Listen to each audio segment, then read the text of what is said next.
Thank you for allowing me a few minutes to say. Let me remind the last speaker that one of the 6 presidents that I worked with trying to steer clear of corruption is Jacob Zuma. I want to say a few words because I need to encourage Papua New Guineans that we are not totally useless. No. Thank you. No. I listened to our president who said that some who have graduated as accountants can't even find a job. And so I thought I would ask for a few minutes because I feel strongly. I became the first manager of a trading company in 1961. I managed properties in Konedobu, in Port Moresby, in Tapini and Waitape. Why is it so difficult for us to do the same? We listen to all these speakers. Congratulations to all of them, to their achievement. But I'm appealing to our people. We are not totally hopeless. Let me tell you an example. After serving 2 years as manager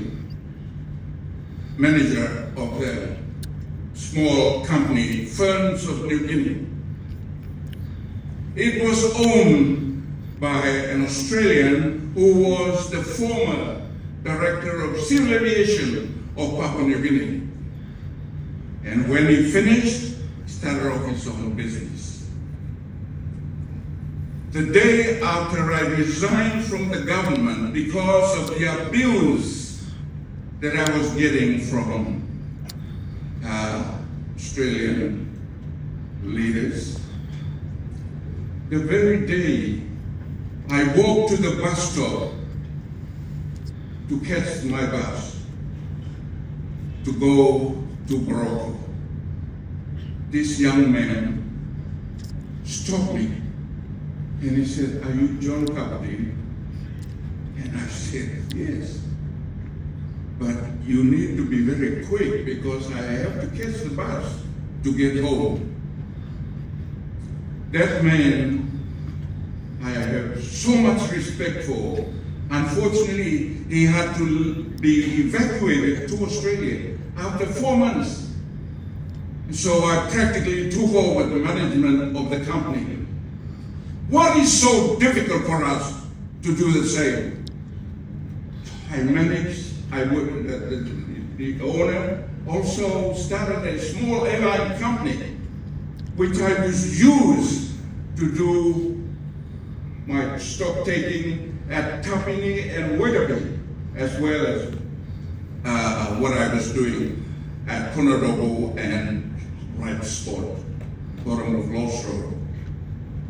I am saying this, that we can do things ourselves.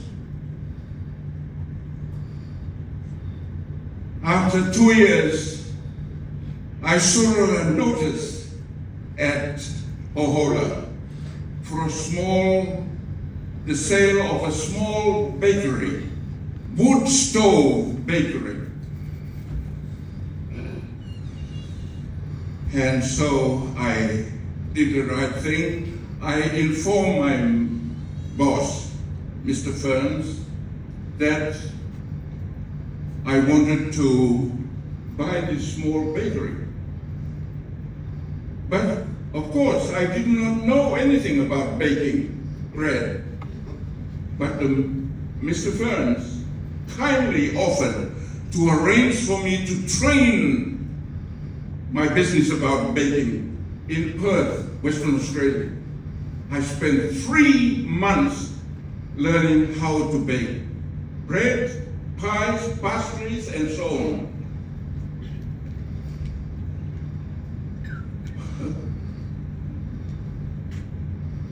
So I went on. I applied for a small loan of 2,000 Australian dollars from the Development Bank of Papua New Guinea. And yet, I was failed. After training for 3 months, they did not approve the loan for me. So, what can you do without no money, so forth?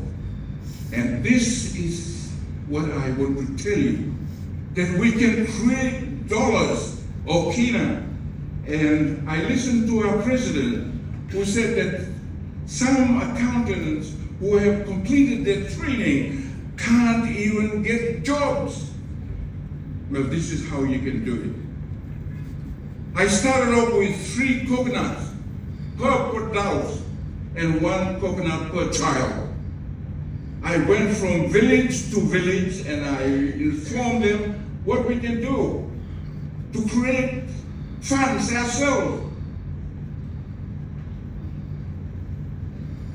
In addition to the raw material, you have the sun to dry the coconut. And you have your capacity of labor to cut the coconut. So you combine all this and you create money. After 6 months, let me tell you, I was able to create nearly $70,000 at that time. What is so difficult for us? This is what we can do. And to answer, to help our former president, those who please go home. Don't hang around Port Moresby. Go home and try to do things in your villages. I am sorry, Mr. President, that I asked for this time, but listening to people this morning, I work with 6 presidents, ACP or of the African, Caribbean, and Pacific group of states. 6 ended up in jail. And now I've heard the latest one is the president, former president of France, whom I worked with in 2007. With that, I will conclude. I asked for 5 minutes. And Thank you. I'm sorry. Thank you, sir. Thank you, sir.